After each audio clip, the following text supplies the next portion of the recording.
I'm Roger Baker, Executive Director of the Stratfor Center for Applied Geopolitics at RANE, a global center of excellence for geopolitical intelligence and analysis. Learn how you can put geopolitics to work for your organization at ranenetwork.com.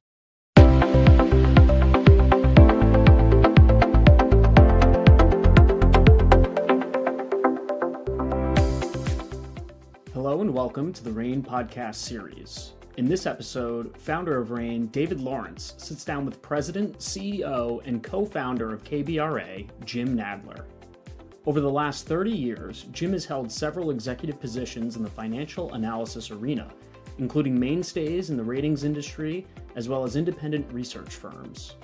From 1989 to 2001, Jim worked at Fitch Ratings and was instrumental in the growth of Fitch's structured finance area. He began his career as a senior accountant at PricewaterhouseCoopers before moving to Standard & Poor's, now S&P Global Ratings, where he worked as a ratings officer. Jim is the board chairman of Deal Vector, serves on the board for the New York City, Long Island chapter of Breakthrough T1D, and is an elected member of the Economic Club of New York. Let's dive into the discussion. We hope you enjoy this podcast. Jim, it's great to reconnect, and thank you in advance for your time. The subject is an important one, private credit. You and your company, KBRA, do a great job in looking at the private credit markets, and I thought we'd unpack this because increasingly institutions are becoming involved, investors are becoming involved, regulators are becoming involved, and I think it's important maybe just to unpack what private credit is and how to look at it, how to think about it, and obviously the work that you do in rating it. Thank you. Thanks for having me. So why don't we begin, level set the definition of private credit? Sure. It's interesting because I think that you could. We're still in relatively early days of the evolution of this market, and so you will get slightly different definitions from different people. But I think broadly the way we look at it is it's a continuum of ways of financing different types of debt, whether it's company debt or assets, using technology other than structured finance and other than traditional corporate. So it's the fund space, whether it's a NAV fund or other types of funds. It's asset managers using their balance sheets. It's BDCs, business development corps. It's different types of structured credit, everything from CLOs to just structured warehouses, warehouse lines. And so it's a broad range of ways of financing different financial instruments. And I think what differentiates it, or the way that I think is probably easiest to think about it, is much of this used to be done on commercial banks' balance sheets. And some of the regulation, Dodd-Frank included, have made it non-economical for banks to finance this type of assets. And in large part because people were worried about systemic risk, and that is that banks are highly regulated because they take in deposits, and so if they hold an asset that deteriorates, they don't have a lot of options how to work it out. They typically have to sell it, and they have to sell it at the worst time. Now many of those assets have now moved into less regulated hands and more diverse groups of owners. So there are private equity firms, there are lending platforms, and those platforms don't have the same constraints. So you see the opportunity to, if there is a problem on a particular financing, those entities, asset managers, private equity firms, and lending platforms have more tools at their disposal to work out, to find a solution that is better in most cases than having to just sell it at a huge loss. And so when I think about private credit, I think about we've always worried about moral hazard from the time of the S&L crisis. We've always worried as a politicians have worried about it, people on Wall Street have worried about it, um, and investors have worried about it. And it's this notion that um, you have highly regulated institutions that take in deposits, lending to riskier and riskier assets. And it's created a situation where the governments had to bail out the banks, they had to restructure the S&L, the savings and loans, and one way to look at this move from commercial banking to private credit is that it is moving these assets into uh, the hands of groups of investors that are highly sophisticated, who are not using,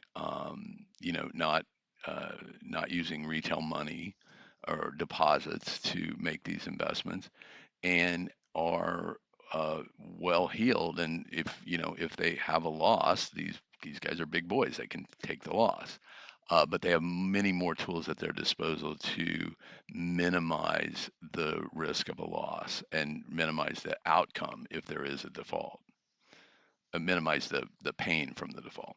Are these just CLOs under a different name, a different nomenclature?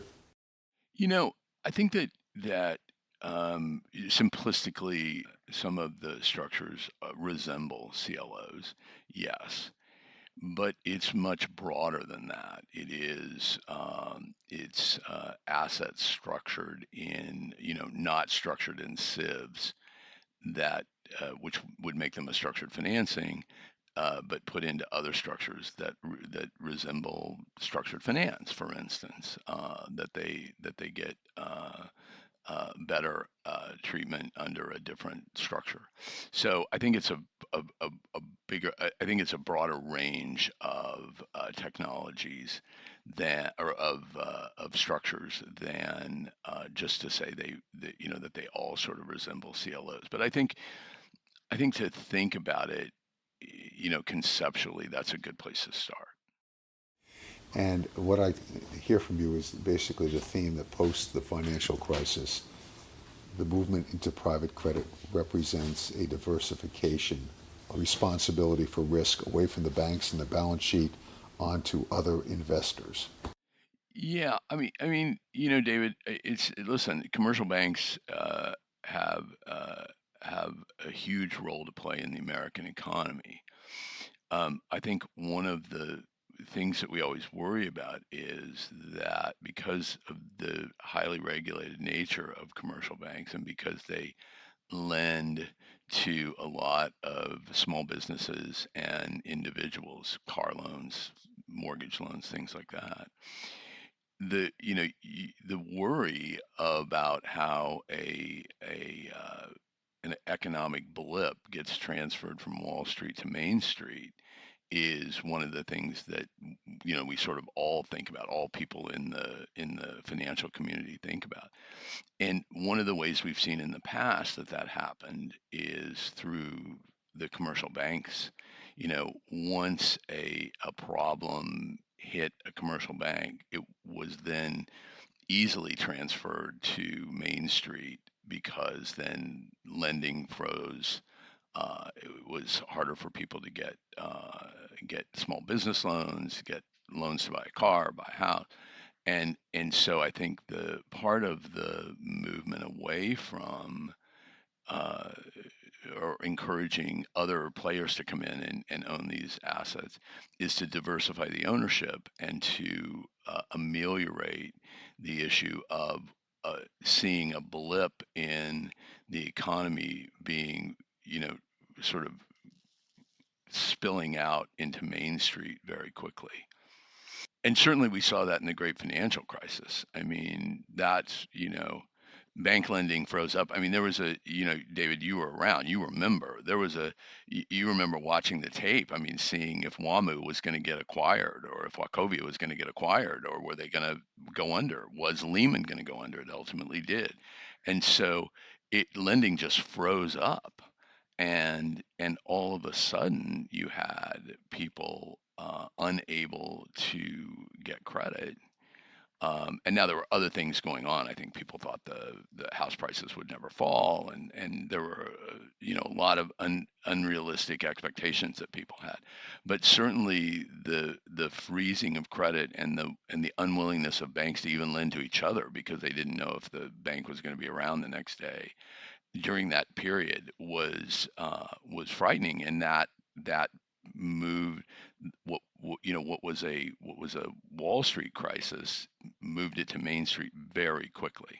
Without revisiting the financial crisis, the importance of rating agencies and the reliability of rating agencies was front and center around that crisis. And so private credit is being rated. I will say, without turning this into an infomercial for Kroll bond rating and the work you do, but your firm has a track record of having done extraordinary work, known for its integrity and independence. Maybe you can share with the audience just the vital role that the ratings process plays on this, what it is you're looking at, the challenges that you're seeing in the market. No, thank you. I appreciate the brief infomercial. I always love to hear things about us. I think that so you're right. I mean, when I think about the financial crisis, and it's really why we were formed. I think that Jules initially, and then I certainly agreed with him once we met, that there's got to be a better way. That this was a total failure on the part of the rating agencies. We One of the things that and this, it sounds very simple, but it is shockingly hard, and surprisingly still hasn't become sort of the watchword of the day when it comes to rating agencies, is transparency. And I think that so I don't want people to invest in a security because it's rated by Kroll, and only because it's rated by Kroll. I want someone to invest in a security rated by KBRA, Kroll, um, because they read our research and they agree with that research, and that they followed our research from the asset summary to the structure to the cash flows, and they believe in our analysis. And I worry even today that we still see a lack of transparency around some of our competitors, and I think that even the politicians who don't always get things right. I think they were onto something in the after the financial crisis, when they realized that it was that lack of transparency, and it was the blind belief that a AAA was a AAA was a AAA that led to the financial crisis. And so Dodd-Frank requiring rating agencies to publish methodologies before they rated something, so that investors could make sure that when they rated something, they followed their methodology. That was a great move. It's shocking that we hadn't done that before. And so this move toward transparency, I think, first of all, I think it's why we've been successful, is because we are extremely transparent across the board. More importantly, I think it's why we've been so successful in private credit, because private credit is complicated and it demands transparency and the ability for investors to follow how we got to the conclusions that we arrived at, and the rating that we arrived at is crucial in their belief, not only in our ratings, but then in the private credit landscape or private credit ecosystem. Okay, maybe you can take people through, and I love the point. It's not just accepting, you know, that KBRA is, you know, put a stamp of AAA on something, but your encouragement, openness, and actually, you know, the objective is to actually read the report and to see what the work is, what's been done, how the conclusions were reached, etc. And so maybe you can explain sort of the discipline that you apply and what it's not just about KBRA, but what is really needed to understand private credit. And I raise this, Jim, because if you read, watch business media, you're reading the publications, more and more what I'll refer to as retail asset management firms are highlighting private credit and alternative investments. And some of them represent some of the major mutual fund groups. But they're certainly putting the term private credit out there, alternative investments, highlighting it as a means of diversification. So I think it would be very, very important in light of everything that's happened before to sort of understand what it is that needs to be done to understand private credit and to understand the risks that are associated. It's a great question, and so I'm going to divide it into two parts. So I'll talk about what it takes to understand private credit, but let's first focus on retail because I think you hit on a extremely important point, and that is the idea of retail investors wanting to diversify and looking for yield and seeing and reading and hearing in the press. You know, you spend an hour on CNBC and you'll hear private credit mentioned 10 times. So retail investors obviously want to have access to the same types of securities because they, you know, obviously are looking for yield as well. So even more important that those platforms understand private credit and that they understand the risk tolerance of their investors. And I think that is certainly one of the areas that you see regulators focusing on is making sure that the risk is understood and that the risk tolerance of investors is understood. The one point that's been interesting to me is the rise in rates over the last year and a half have slowed that down a bit. So I think there was when rates were really low, I think there was a push to look for yield, and I think everyone was hungry for yield.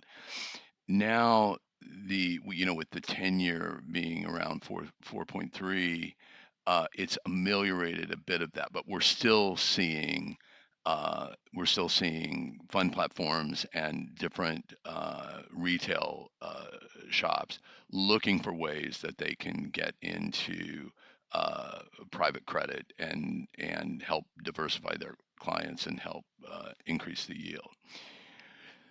So that said, I think that again, I go back to the importance of understanding the structures, understanding the assets, understanding the way in which the credit memo is written, understand the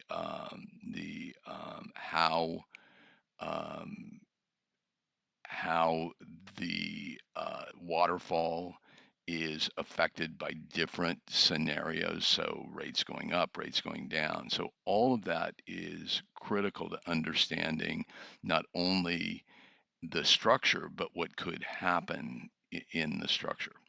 We spend a lot of time with investors, not just in, we do a lot of research, but we also spend a lot of time with institutional investors one-on-one or in small groups where we talk beyond the research and we talk about their concerns, what sort of things they worry about. We talk about the research that we're doing, and then we go beyond that and we talk about how we're thinking about different asset classes. And so all of that becomes a way that we have helped institutional investors become informed in before they actually invest in these securities.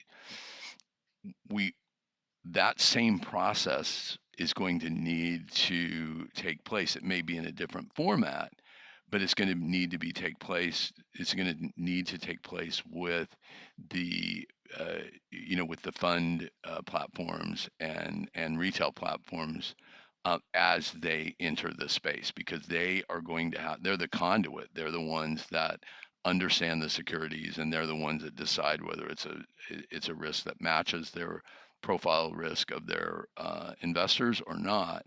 And but it's the same process. It's making sure that you are well versed in the research and that you've spent time with the analyst and the particularly the rating analyst to understand what they're thinking about beyond the research and how they view different economic scenarios and things like that. So I think it's the same process, and it's just making sure that we are that as a community, as a fixed income community, we're all focused on that sharing of knowledge and knowledge transfer.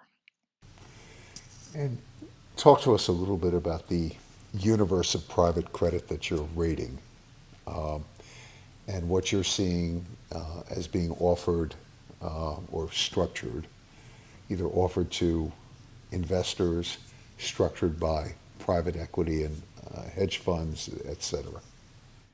So I think that it comes in a number of forms. So I think that broadly speaking, you see um, uh, fund ratings. So that is different types of assets. A lot of times it is loans to private companies pooled together and structured in a fund structure that can take on different types of structure. And that's sort of one of the main sort of innovations in private credit. But we also see business development corps. They do the same thing. They lend money to different types of companies, and then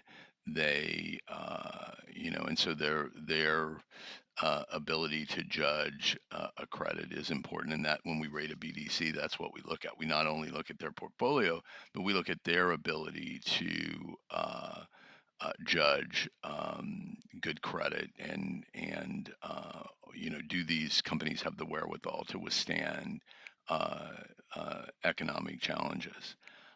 Then you have structured credit, and that sometimes can include project finance type transactions, whether they're ESG type structures. So project finance structures that look at that have solar. We see a lot of project finance structures backing some of these that are based on sustainability, whether it's a solar project or a wind project, things like that. So there's very different types of assets, and everything from company assets to assets that cash flow that are making their way into these different structures. And again, I always go back to transparency is the key to investors being able to understand and to feel comfortable investing in these type of structures, making sure that they understand the nature of the assets, the nature of the cash flows, the nature of the structure, the nature of the legal aspects of the structure, and then understanding what could go on, what could go wrong in different scenarios. And that is everything from, that's, I go back to, that is reading all of our research, that's reading the write-ups on the deals, but it's also spending time with our analysts and understanding what they do beyond the research and what their thoughts are beyond the research, and also hearing from investors,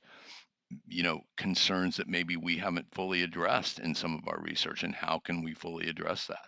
And so that's all an iterative process that is extremely important to making sure that this industry is healthy and can grow. Jim, I'm going to ask you, because you lived through the financial crisis, you saw the lessons learned. What should institutions who are in the business of private credit be thinking about as they structure private credit and they offer it to investors? And then in turn, what should investors be focused on as they consider, these investments? And I'm just going to take we'll have a meeting on the minds on this, which is that, yes, this is being offered to people, and they receive investors, they receive materials where informs them about what this is and what the attendant risks are. But we've been around enough, I'll call it cycles, scandals, etc. Nobody truly understands these things until they blow up, or at least a good portion of people don't truly understand these things until there's an issue. And so, from an institutional standpoint, from an issuer standpoint, from a investor standpoint, what are the important things to be thinking about? So you hit on a great point, David. So I think the things that people always need to look out for is put together a construct of how you evaluate transactions and how you look at assets and how you look at things. And our view changes over time, and I that's human nature, and it should change. And this is, we evolve, and as we get, and I'll give you a great example. So the early days of residential mortgage deals, long before the great financial crisis, the early credit enhancement levels for some of the best credits available, some of the best homeowners that you'll ever see in a residential mortgage deal. Those early deals were some of the best deals we'll ever see, and had some of the highest credit enhancement. It was like the early days. It was like 15%, because we didn't know what we didn't know. Over time, as the market evolved, that credit enhancement rightfully came down because people did more research, people got more comfortable. That is the natural way that business happens. What happened in the great financial crisis was the credit analysis began to become less rigorous, not because they were seeing because the credit was getting better. It became less rigorous because of competition, because Moody's was seeing S&P getting too many deals. So Moody's would reduce their credit enhancement level, then Fitch would reduce it, and it was just a race to the bottom. And so I talk to investors about this all the time. It is important that you understand when a rating agency changes their criteria or changes their view on something, that you understand and you ask for the research to show, why did you do this? What is happening in the industry that makes you think that we should, that this deal did have 30% credit enhancement, now it only needs 25% credit enhancement on average. And so I think that is one of the most important lessons that we learned from the great financial crisis. And it is one of the things that it's very hard. It's very hard to hold your standards. um, when there's a lot of market pressure, but it is the only way that this um, the private credit uh, ecosystem is going to continue to grow and grow in a healthy way is if we maintain standards. And again, it's transparency. It's making sure you understand what the analysis is showing you and that you agree to it. And more importantly, as things change, the the requirement that it becomes even greater that rating agencies and buy side firms that understand this sector, that they make sure that they understand exactly why things are changing and why it's the creditworthiness of a particular opportunity is the same as it was 2 years ago, even though there's been a change. So the competition always leads to, and it's not just the rating agency, it's competition among lenders to grow their book. They lower, they change um, their requirements for a credit, and the rating agencies are on the front line making sure that they understand when those changes happen, that they understand the implications of those changes, and that they are describe those changes adequately and accurately to investors and the impact that they might have on a particular credit. Um, the private credit is such a great opportunity done right for investors. This is the same opportunity in size and in scale as when structured finance first started in the late 80s. The opportunity for investors to diversify their holdings away from just corporate and treasuries on the fixed income side, to be able to invest in this vast array of products that were in healthy structures and that offered, in some cases, better yield at the same with the same credit risk. The same opportunity is in front of us in private credit.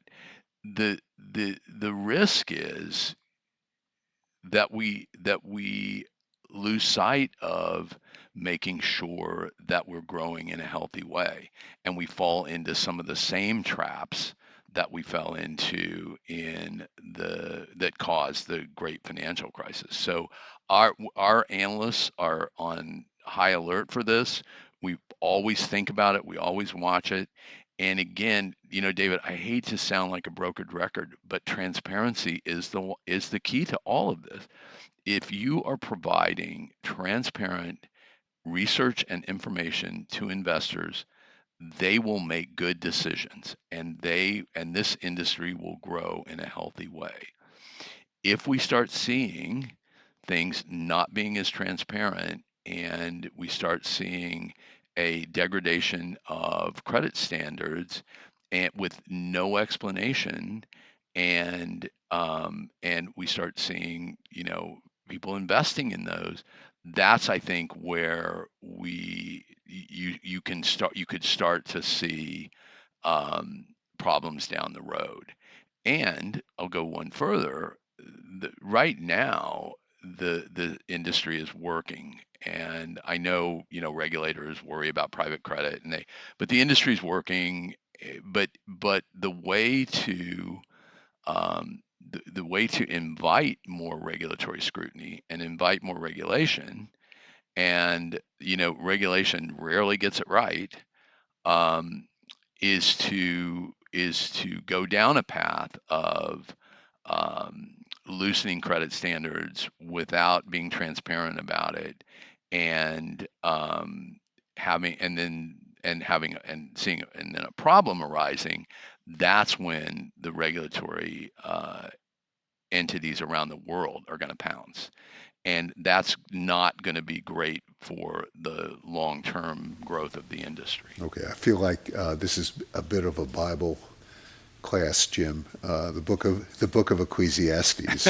It's all been done before. It's all been said before. Exactly. There's nothing new under the sun. And look, I want to maybe just emphasize a few very, very important points. Transparency. Transparency both in terms of the rating process. Transparency is a two-way street. It's also with respect to the companies that are, that are offering the credit here, and their management of portfolios on behalf of investors. In terms of the debt, it's the reliability of the accounting around corporations and the valuation of the assets. There is also always that pressure when demand exceeds supply. There's a loosening of standards, but it is important, who is basically running the portfolio, who's overseeing it. And I thought the point that really is essential is these are not simple snapshots in time, a static picture. These, debt changes over time. Macro issues, corporate issues, industry issues, regulatory issues, et cetera. So the importance of monitoring and staying on top of these credits. David, that is such a great point. And one of the things that I insisted on at Kroll when we were small, but we continue to do it as a company, is we take the responsibility of ongoing surveillance of everything that we rate, whether it's published or non-published. We take that responsibility seriously. And not only do each of the groups that rate their deals surveil everything within their group, as a company, we have the results of our surveillance, upgrades, downgrades, presented to our broad management team, our small management team, and we share with the board on a quarterly basis. I would guess we're probably the only rating agency that does that. We do it in detail. We believe it is one of the most important things that we do. And whenever we see a slight blip or an uptick in delinquencies or downgrades, we get questions across the board. We get it from our board. We get it from our management team. What's going on here? Have we looked at it? Have we done this? Have we done that? And so it's one of the most important things that we do. It's critical to our ongoing success. And it was one of the biggest failings of the rating agencies in the great financial crisis, because they were seeing cracks in the individual deals, and yet they continued to pump out the CDOs and the CBOs of these deals long beyond had they started to look at what was going on at the ground level in these individual deals. They would have really put the brakes on it. And so I am so glad you brought it up, because it's key to maintaining a healthy industry. But I believe that it is critical that a rating agency be circumspect and take this responsibility of surveillance seriously, and be open with everyone about what they're seeing, including having the board see it and have them ask questions of our analysts. Why is this happening? What are we seeing here? And so I'm glad you brought it up, because I do think that that's critical. In the few minutes we have remaining, Jim, I always like to ask the following question of people who have been at the center of things and who, no disrespect to people 30 and under, but who have been around for a while and have seen things before and have acquired some scar tissue and the acquired wisdom. You've kind of alluded to some answers to the question I'm about to ask already, but I think it'd be sort of helpful because as we move forward in this area, it's like every innovation, there are positive things and then there are negative things. There are things that are taken to excess. There are standards that slide, but there's recently, I forget whose book I was reading, but basically it was saying since the dawn of time, there's no technology that's been completely beneficial to mankind, and there's no technology that's been completely bad. And even drugs that are developed that turn out to have horrific side effects are pulled off the market. 30 years later, there's something positive that is often discovered around these drugs. So what is keeping Jim Nadler up at night these days, if anything, around private credit? So I think that so I want to answer both sides of your question because I think you raise a really important issue about analysts being seasoned, and I want to talk about that for a moment. But what keeps me up at night is what I alluded to earlier, and that is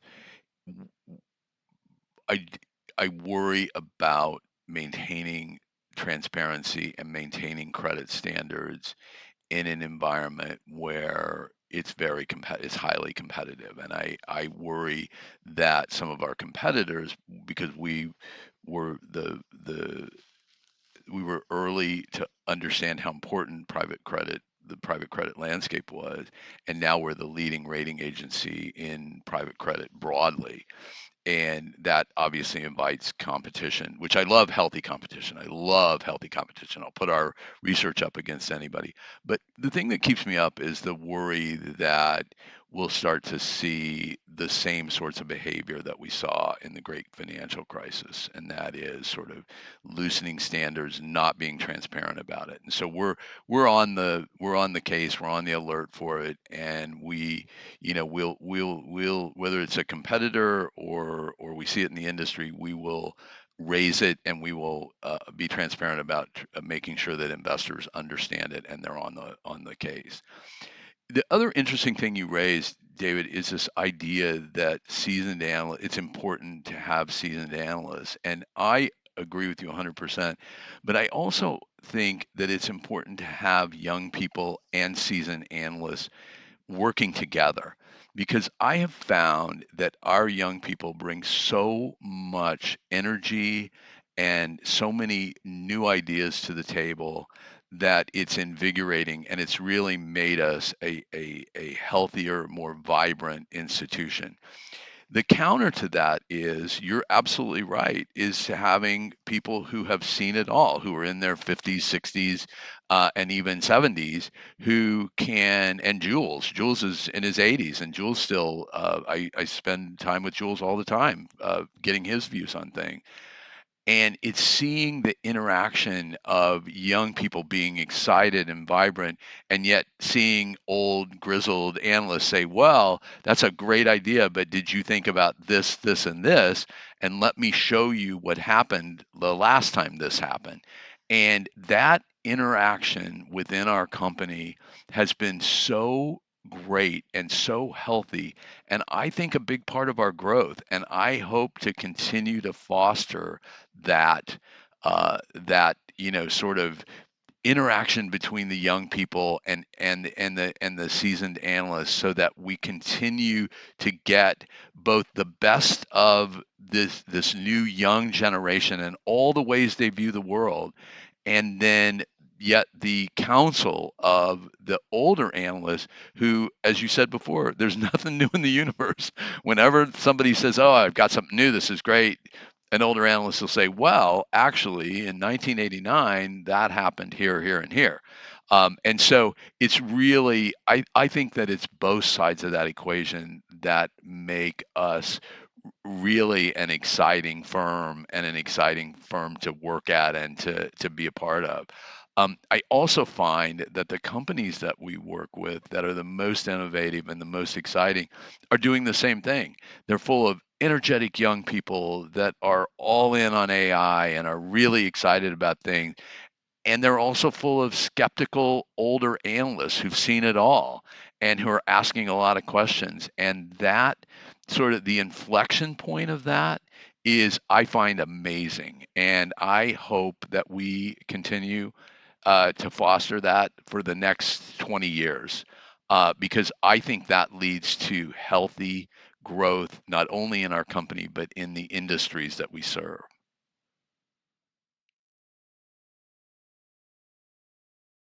I think that was so well put, Jim. And with younger people, they ask great questions, right? Because they haven't seen things before, and encouraging them to. I used to say, still say, there are no such things as dumb questions, just questions that stupidly were not asked. So, And not to keep quoting the yeah, Bible, but from the mouths of babes. I mean, I often hear a question that ends up being so insightful, and I don't even think the young person realized how insightful it was. And it made us all think and think, well, yeah, that's a good question. Let's think about that.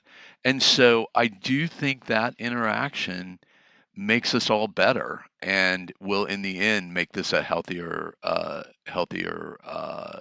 sector. okay, I'm going to conclude on two things which you and I have shared, which is when it comes to valuation and measuring risk and things like that, the phrase I think we both have come to disdain is this time it's different. Right? Yes. Okay. Yes. No, number one, and number two, we have shared in prior conversations the classic scene with the from the movie The Big Short, the collateralized mortgage obligations, loan obligations, not performing and seem to be built on foundations of straws and homes that are in foreclosure and things like that. And they go to, it doesn't matter, they identify the rating agency in the movie, but it's irrelevant. But they go to the head of the rating agency to talk with her about it. And you're still marking these as AAA, even though they're not performing. And she's hemming and hawing. And finally, there's that great moment where she says to them, "I don't think you understand. If we were not to rate these or to downgrade them, they would just walk across the street to another agency." Right. Right. So to your point about as more actors come in, competition is great, it's healthy, except competition should be, based upon, we'll call it the analyses, possibly based around the fees that are charged, possibly the types of what I'll refer to as products that could be rated, as new products expand. But there should not be competition in terms of the compliance standards. That should not be what determines the choice of agency or the review that's performed. And that I'm hearing that loud and clear from you once again is a great takeaway. Thank you, David. That was well put. Jim, to be continued. We have a number of other topics, so I look forward to the continued conversation. And thanks again, as always, for your valuable time. This was enjoyable. Thank you.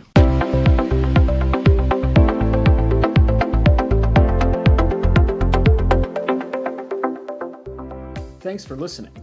Check out Jim Nadler's full bio and KBRA's company profile at the link in the description. Want more RANE content?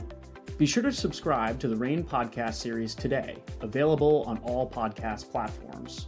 Or visit our website at ranenetwork.com. That's RANE network.com.